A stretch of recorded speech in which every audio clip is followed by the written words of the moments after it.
Então, Filipenses 2:12, Senhor nosso Deus e Pai, agora é o momento da palavra. Amém.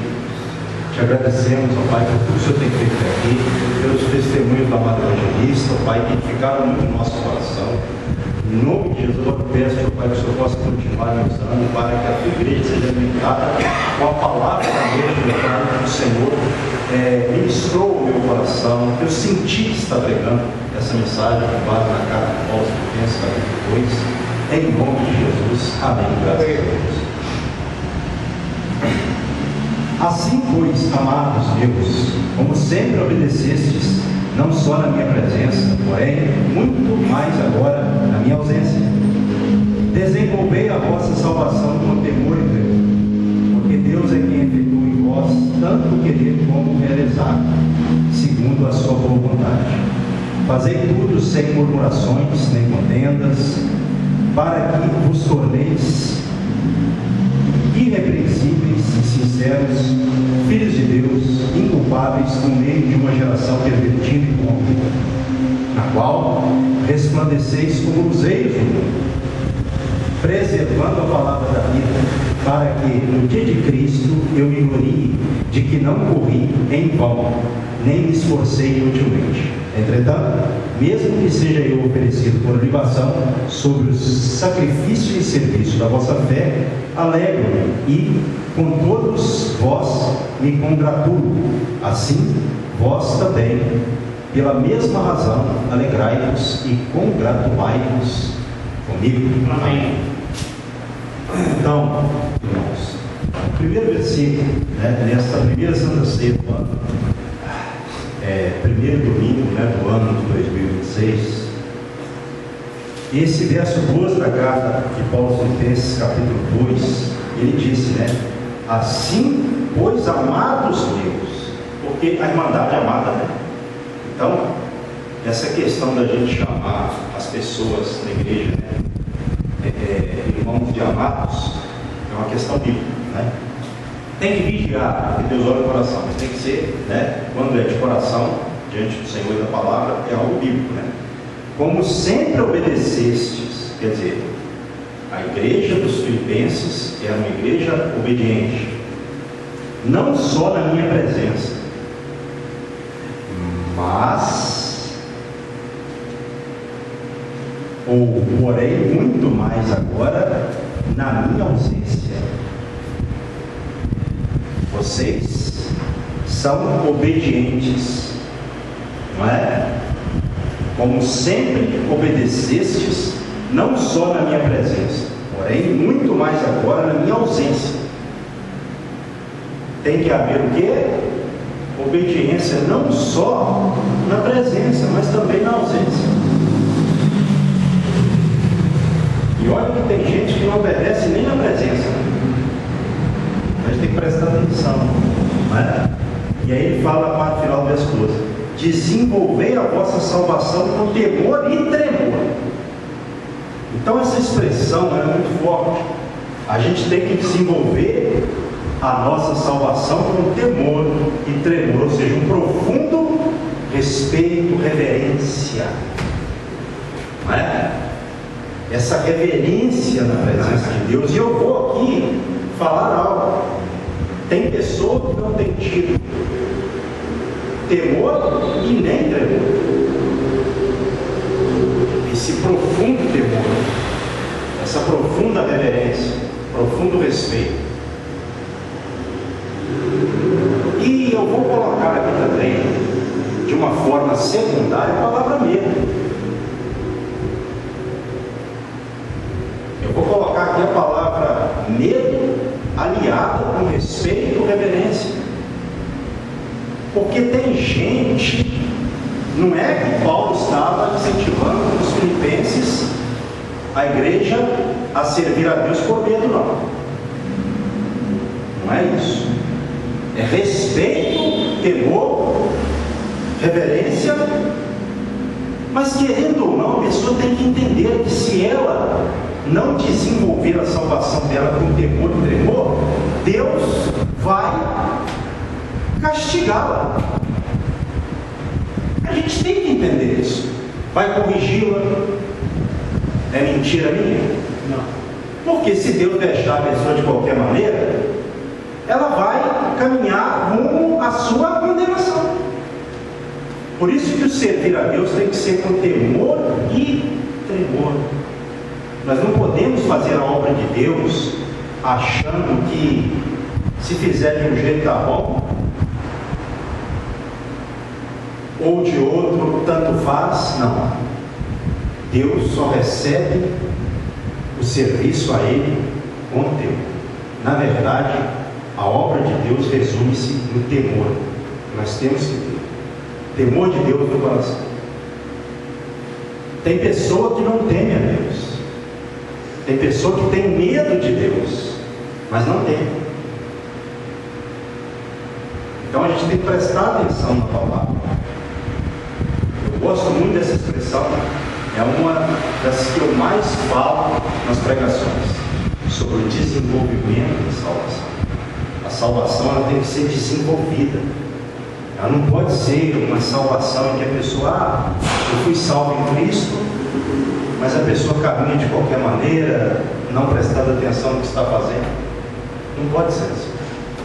Ela tem que desenvolver, ou seja, ela tem que trabalhar a sua salvação com temor e tremor. Porque quem salva é Deus. E é a Deus que a pessoa serve. Se ela não servir com temor e tremor, o que vai acontecer no final das contas? Abismo, né? O evangelista falou, que é a triste realidade, né? Verso 13: porque Deus é quem efetua em vós tanto o querer como o realizar segundo a sua boa vontade. Então, quem age na pessoa é Deus. É Ele que age na pessoa e ajuda a pessoa a querer e a também realizar aquilo que ela quer segundo a vontade de Deus.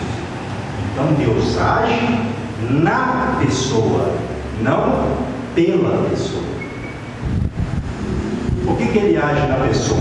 Porque tem a parte de Deus e a parte da pessoa. Ele não vai agir sozinho.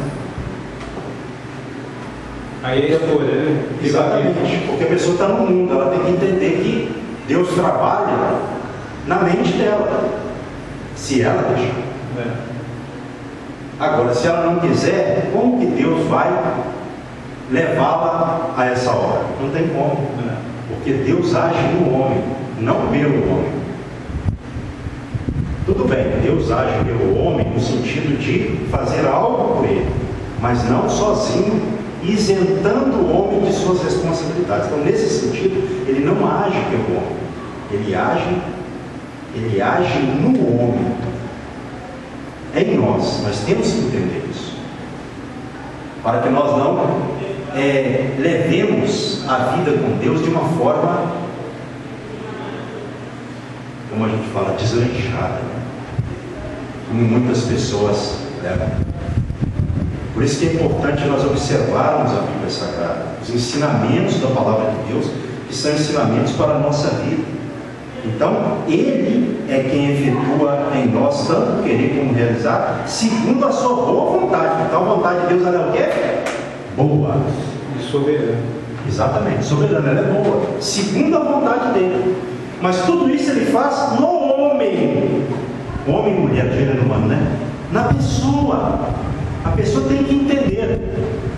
Deus vem a mim. O Espírito Santo fala ao meu coração.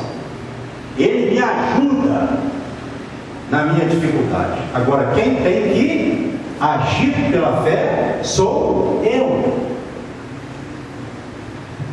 Então, esse versículo aqui, ele é muito poderoso. 13, da carta de Paulo aos Filipenses, capítulo 2. Versículo 14: fazei tudo sem murmurações nem contendas, para que vos torneis irrepreensíveis e sinceros filhos de Deus, inculpáveis no meio de uma geração pervertida e corrupta, na qual resplandeceis como luzeiros do mundo. Então nós temos que fazer as coisas sem reclamações, brigas, discussões. E às vezes isso acontece, não é? A reclamação, E a gente observa que, em muitas situações, pessoas que reclamam são pessoas que às vezes não fazem da forma de como Deus exige na palavra. O fato da pessoa ela não agir conforme Deus, ela acaba às vezes agindo de forma contrária a Deus. Isso é problemático. Por isso que a gente tem que procurar agir na via de Deus, na mão de Deus, e não na contramão do Senhor. A Bíblia fala, né, sobre problemas dentro de igreja. Mas por quê? Em muitas situações é porque a pessoa não está ocupando o lugar dela no corpo de Cristo e desenvolvendo a sua salvação conforme a palavra. Então ela vai acabar sendo um membro problemático do corpo, em vez de ser um membro que vai solucionar problemas, ajudar, vai dificultar a caminhada, né? Quando você tem um membro do seu corpo doente, o que acontece? Todo o corpo sofre. E tem pessoa que não tem essa visão, né? Então nós devemos fazer as coisas sem murmurações e sem contendas. Para quê? Sem discussões, né? Porque a discussão, quem que gera discussão, a contenda, a briga? Satanás. Ele que gera. A gente tem que procurar fazer tudo sem, porque não fica bem a igreja resolver coisas murmurando e na contenda. Tem que vigiar. Até para resolver um problema, se você não vigiar, você vai se tornar uma pessoa ali contenciosa. Tem que vigiar, né? E isso para quê? Para que nós, como ele disse aqui, para que vos torneis, para que nós nos tornemos irrepreensíveis. Isso aqui é interessante também, essa palavra eu gosto muito dela. A palavra irrepreensível significa uma pessoa que tem uma vida em que ela não vai ser assim condenada ou vai ser achada em falta. Ela não vai ser acusada de falta nenhuma pelo modo de vida dela. Isso é ser irrepreensível. Uma pessoa com uma conduta sem falta. Isso aqui é muito importante, porque aqui o cristão entende o seguinte: na minha igreja Deus quer que eu tenha uma conduta em que eu não vou ser acusado de nenhuma falta. Na sociedade, da mesma forma, na família também, no mundo em que eu vivo, em todos os ambientes. É lógico que um problema ou outro sempre tem, mas no coração do cristão tem que estar isso. Eu tenho que viver de uma forma em que ninguém vai me acusar de falta nenhuma. E se algum dia eu cometer uma falta, lógico que às vezes a gente comete uma outra, a gente vai pedir perdão, tá? Então, a visão do cristão tem que ser uma vida em que ele tem nessa vida uma conduta irrepreensível, sem falta. E hoje, quantas pessoas são faltosas, né? Quantas pessoas são faltosas na vida congregacional, na vida pessoal, social, trabalhista, familiar. Eu não estou querendo aqui usar a palavra, eu não sou esse tipo de pastor, né? Que fica usando a palavra para julgar indireta, não. Mas aqui é a Bíblia que quer que nós vivamos assim. Aí tem pessoa que vive de uma forma errada, aí na hora que essa pessoa é corrigida, ela fica com raiva da gente. Não é? Hoje nós vivemos em um tempo em que, se a gente falar uma coisa com a pessoa, dependendo da forma como a gente falar, a pessoa sai da igreja. Porque as pessoas hoje, elas não exercem o que a Bíblia diz, tolerância. Elas exercem a intolerância. As pessoas não são pacientes, como a Bíblia fala que a gente tem que ser. As pessoas são impacientes. Isso é algo do mundo em que vivemos, pela correria, pela agitação. Mas é por isso que a gente tem que refletir, meditar na palavra, para que a gente não caia nessas questões. Uma pessoa faltosa, né? A Bíblia quer que nós não sejamos faltosos e sinceros. O que é uma pessoa sincera? Uma pessoa não fingida, não hipócrita. Então não dá para servir a Deus sem sinceridade, porque Deus, a primeira coisa que Ele olha não é a aparência. A gente sabe disso. Eu não estou falando isso por conta do culto de hoje, mas é o que vem ao meu coração. Às vezes eu falo, e é bíblico. Deus não olha para a questão, em primeiro lugar, numérica, não para a aparência. Deus, Ele se importa com o coração de cada um de nós. Ainda que esteja uma ou duas pessoas aqui, mas se elas estiverem no Senhor, Ele vai receber. Então as pessoas hoje, elas andam em conceitos que alguns deles são contrários à palavra. Eu tenho que me preocupar em servir a Deus com um coração sincero, porque quem me salva é Deus. Eu tenho que me preocupar com meus irmãos, isso é bíblico, é lógico, é até mandamento. Mas a pessoa que eu tenho que me preocupar mais com ela é Deus, porque Deus é quem me avalia, é quem me vê, é quem me aprova ou reprova, é quem vai salvar ou condenar. Então, ainda que eu esteja em um lugar passando por uma dificuldade, não é? E sendo tentado a hipocrisia, eu não vou ser hipócrita. Eu vou me esforçar para não ser. Eu sei que às vezes eu não vou ser hipócrita aqui não. Às vezes a gente age com hipocrisia, mas quem tem o Espírito Santo vai refrear e vai repreender a própria mente. Mas eu digo assim, ainda que eu esteja numa situação em que eu seja subornado ou tentado, eu como cristão, eu estou pregando isso para vocês, se eu não vigiar eu vou cair nessa palavra, tá? Mas é o certo isso aqui. Eu como cristão tenho que pensar o seguinte: eu não vou mudar a minha conduta para com Deus por causa do A, do B ou do C, porque em primeiro lugar, salvação individual. Paulo, em outras palavras, estava falando isso aos filipenses. Eles tinham que ter uma vida de acordo, na medida possível, com a vontade de Deus. Ele vai falar sobre salvação aqui. Ele está falando, e logo na sequência ele fecha, ou daqui a pouco chega lá. Então a gente tem que entender isso para que a gente não mude o nosso comportamento. Sinceridade. Eu gosto muito do Salmo que diz assim: e os meus olhos procuram os fiéis da terra. Aleluia.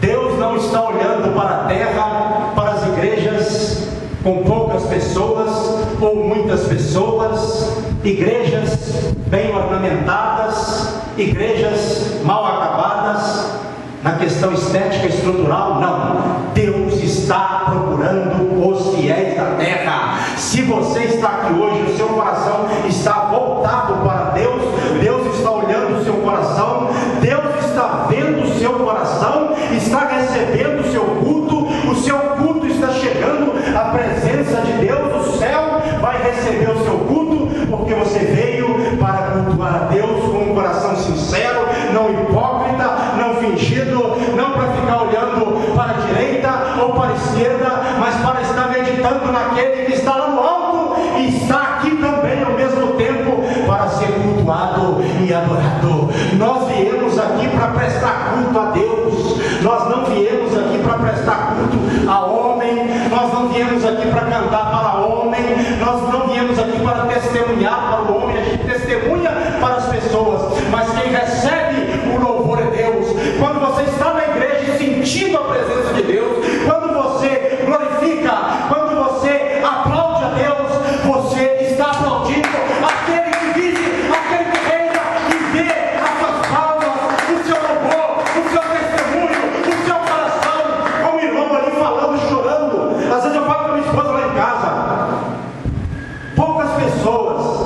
conheci com essa sinceridade. Amém. Que quando falam, as lágrimas vertem e a gente percebe que são lágrimas do coração. Amém. Lágrimas da sinceridade. Amém. E não da vaidade.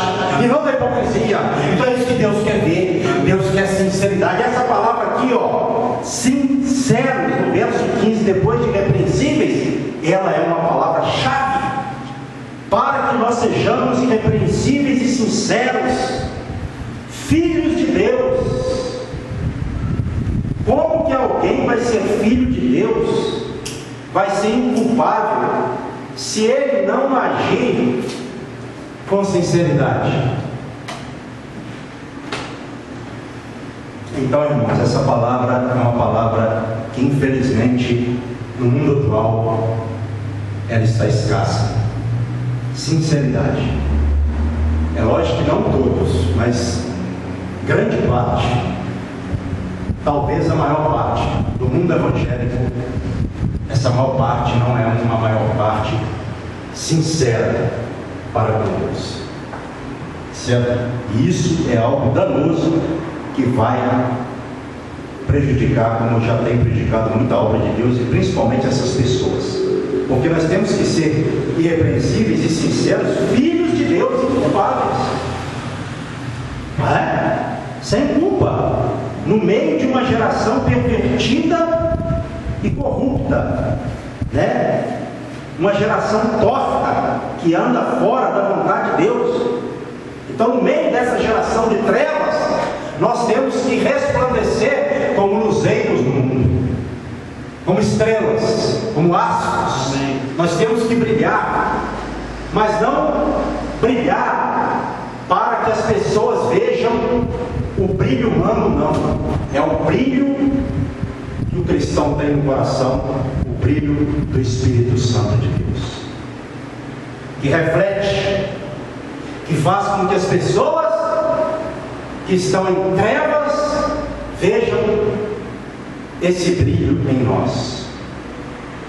Então, o mundo está em trevas, mas o cristão tem que brilhar pela luz do Senhor em sua vida. Ele tem que ser como um astro no mundo de trevas. Assim como quando você olha para o céu, você vê as estrelas brilhando, os astros brilhando.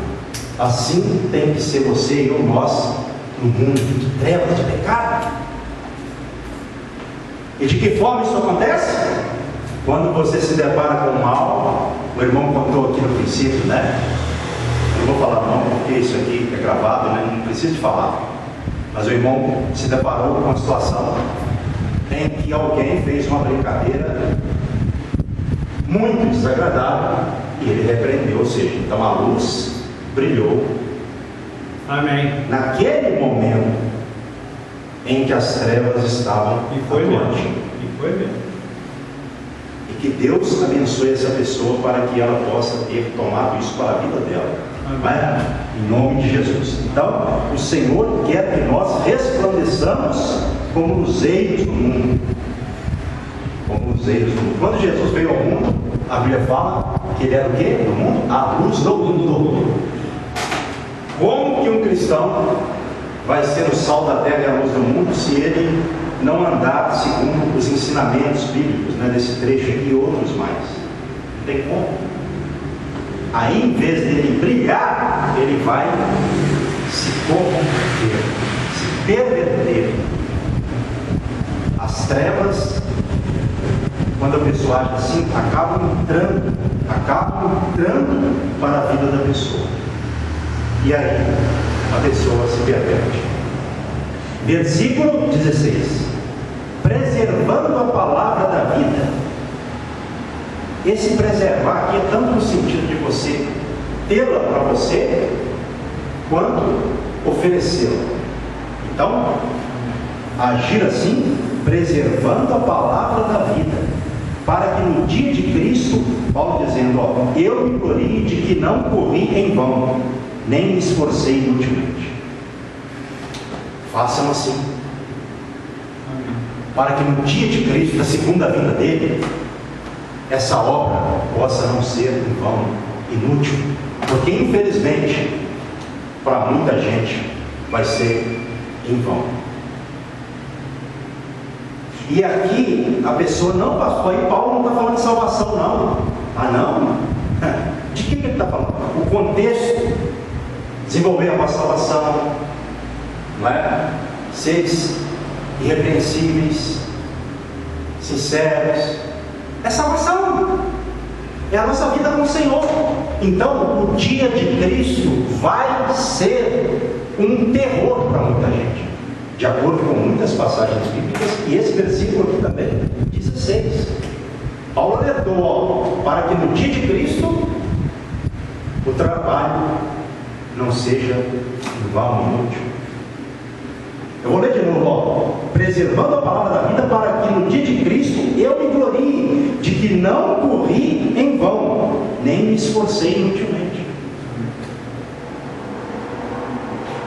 Então, irmãos, nós temos que levar a obra de Deus com sinceridade. É muito triste quando você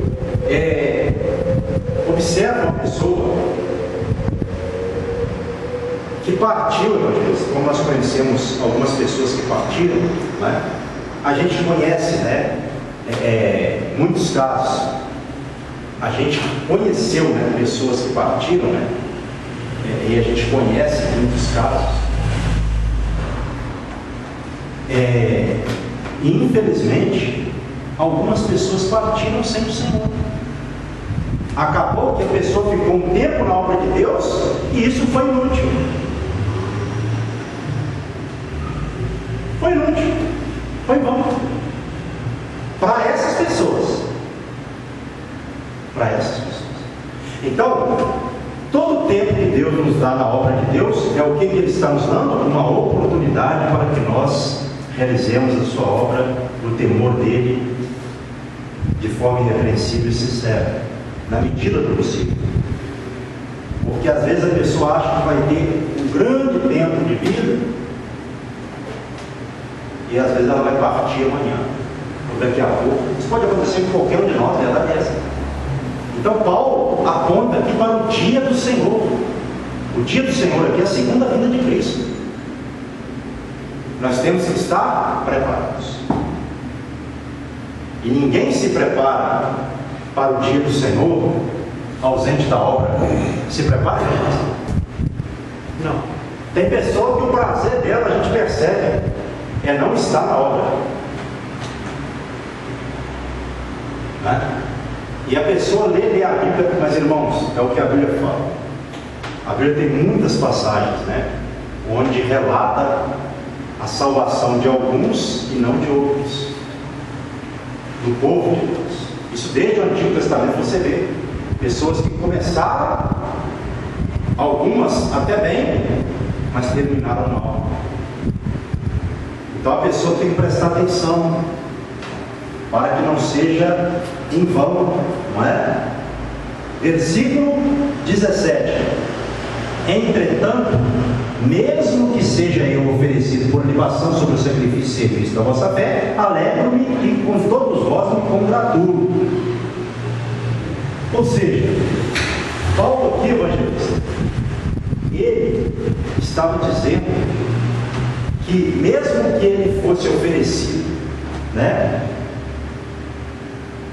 por libação, que era aquela oferta, né, onde o vinho ou azeite, um dos dois, eu vou colocar o vinho aqui, o vinho era derramado sobre a oferta, o sacrifício, certo? Então a vida dele nós podemos interpretar aqui como sangue, o vinho ali no caso do sangue, né, sendo derramado sobre o sacrifício que era a obra dos irmãos de fé filipenses, como ele disse aqui no versículo 17, né? Sobre o sacrifício e serviço da vossa fé. Então Paulo, ele estava dizendo que não estava preocupado, né, com relação à vida dele. Por quê? Porque a vida dele era uma vida entregue como uma oferta para o Senhor. Não é? Então ele era ali o vinho a vida dele estava sendo, derramada como um vinho, e a obra de fé dos filipenses como sacrifício. E Paulo disse: entretanto, mesmo que seja eu oferecido por libação. Quer dizer, ele se alegrava com isso, de se dedicar à obra de Deus. Paulo, ele se entregou à obra de Deus, ele morreu pela obra de Deus. Que maravilha! Como nós precisamos de ter em mente essas questões, não é? E a gente vê aqui no contexto, fala até que o próprio Cristo, ele se esvaziou quando ele veio à terra, né? Mesmo ele existindo em forma de Deus, ele não se apegou a isso. Ele se esvaziou, se humilhou, veio como homem e sofreu e foi obediente até a morte e morte de cruz. O contexto que fala isso. Cristo, ele não se apegou por ser igual a Deus. Isso fala claramente aqui no versículo 6. Mesmo existindo em forma de Deus, ele não se apegou a isso. Ele abriu mão de sua glória para vir como homem, ser humilhado. E ele foi humilhado, como fala no versículo de número 7, né? E também no versículo de número 8, capítulo 2. Ele a si mesmo se humilhou, tornando-se obediente até a morte e morte de cruz. Pelo que também Deus exaltou sobremaneira e lhe deu o nome que está acima de todo nome, para que ao nome de Jesus se dobre todo joelho, nos céus, na terra e debaixo da terra, e toda língua confesse que Jesus Cristo é o Senhor, para a glória de Deus. Então olha só, o próprio Cristo, ele se humilhou, ele fez isso por nós. Só que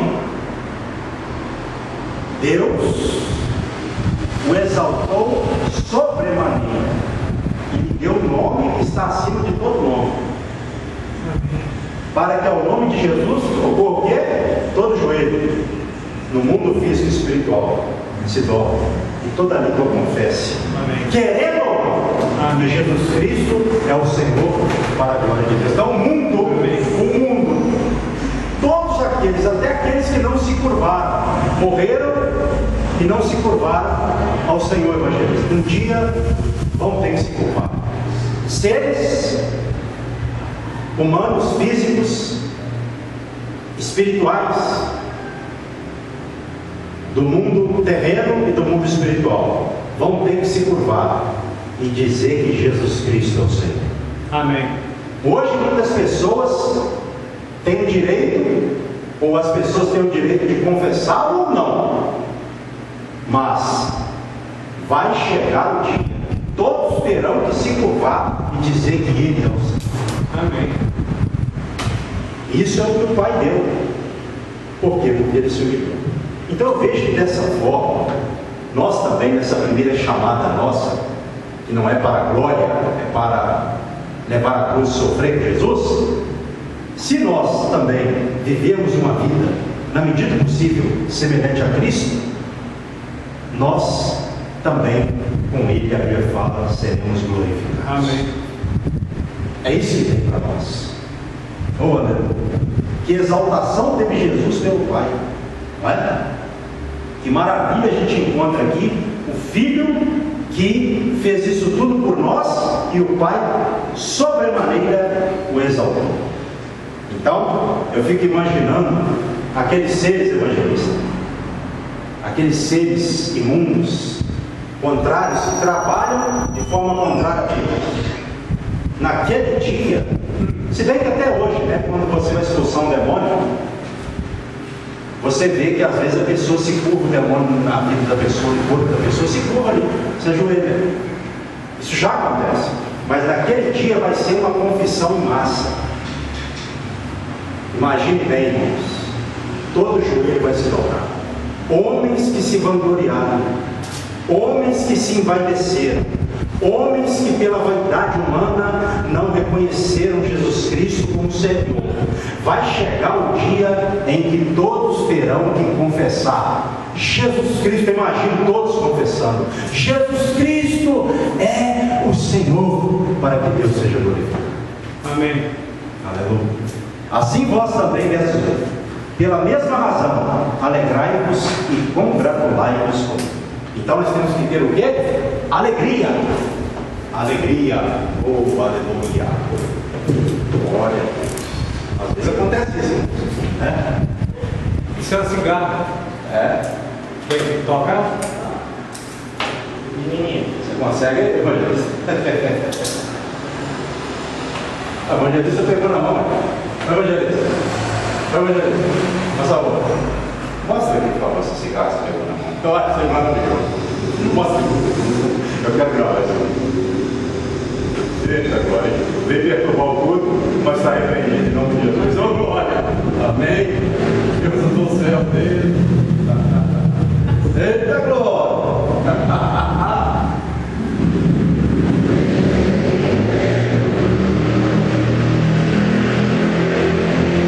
Então, para encerrar, meus irmãos, a gente partir para a Santa Ceia. Um dia, todos terão que se curvar. Graças a Deus nós nos curvamos, né? No tempo que nos foi dado.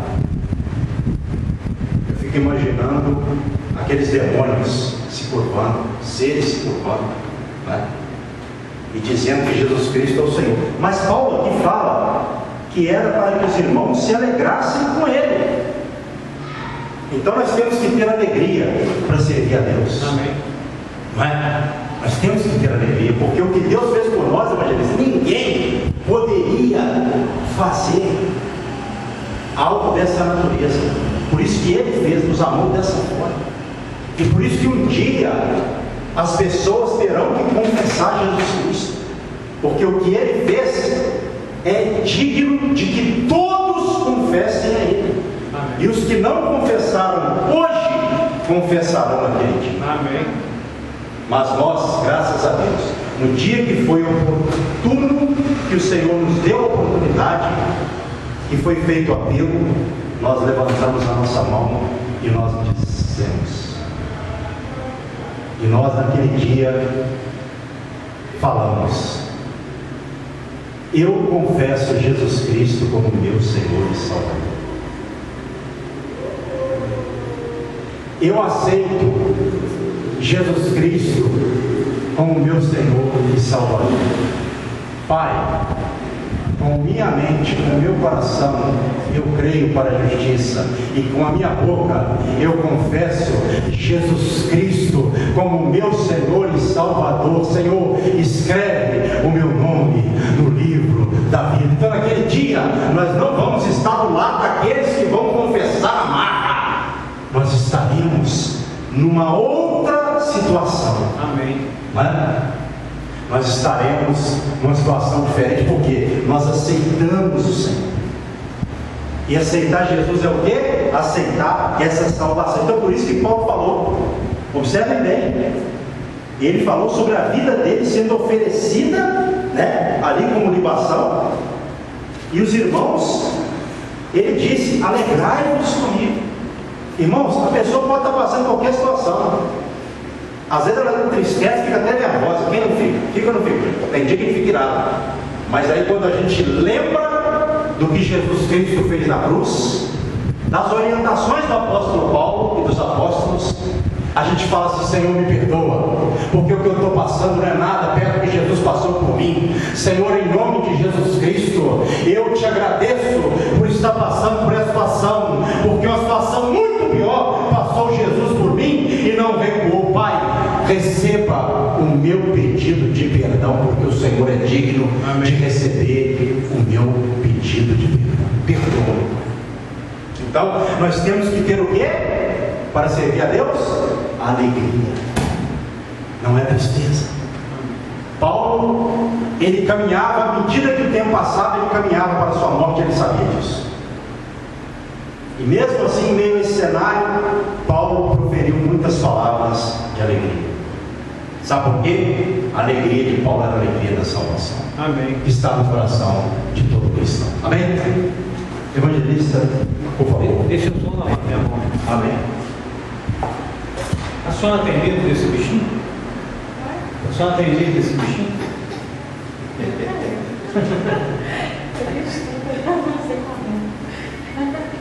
Aí viveu no campo, menino.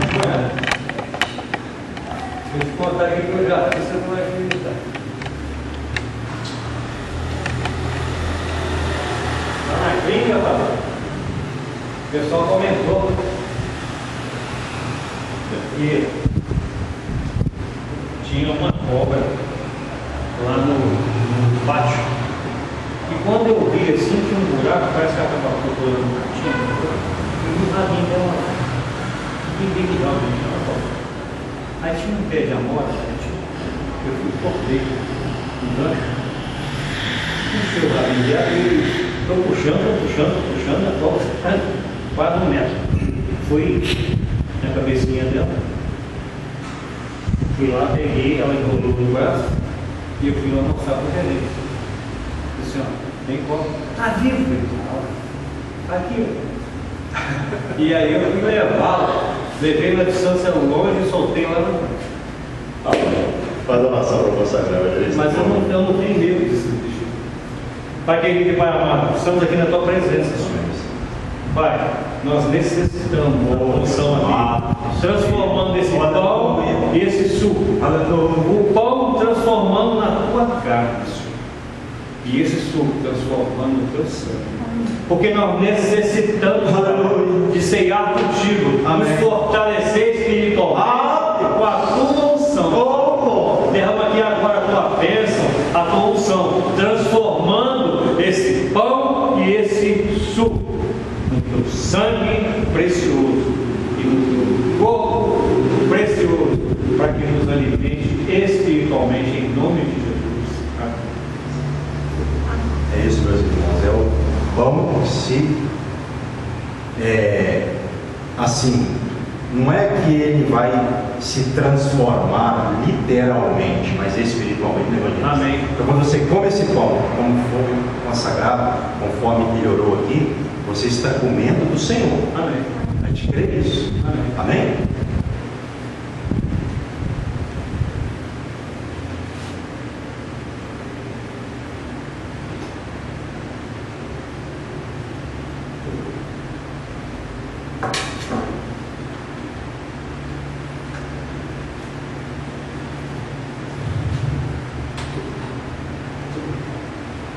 Não tem aqui hoje, né?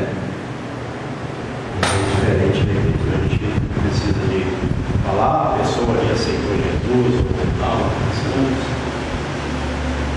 erga o seu pão ao alto e diga assim: Senhor meu Deus, Senhor meu Deus, eu te agradeço pelo Senhor ter enviado seu filho para morrer e sofrer o seu corpo na cruz do Calvário pelos nossos pecados, em nome de Jesus.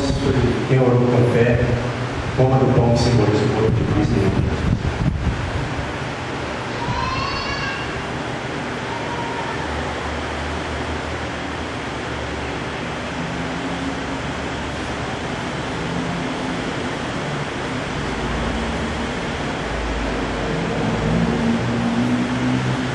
De igual forma, diga assim: Senhor meu Deus, te agradeço pelo Senhor ter enviado teu filho para sofrer na cruz do Calvário, vertendo seu sangue imaculado para a purificação das nossas vidas de todo pecado.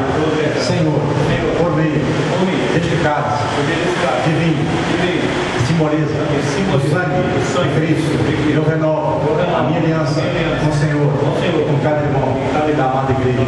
Eu oro com fé pelo outro cálice.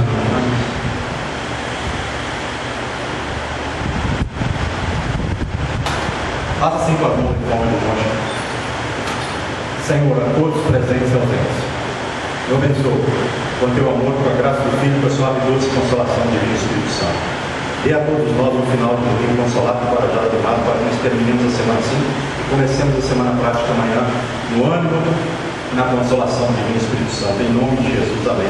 E que as palmas da vida dele. Vamos agora aceitar a paz de Cristo para o irmão ficar do seu lado, para nós terminarmos o culto em comunhão. Deus te abençoe em nome de Jesus, amém.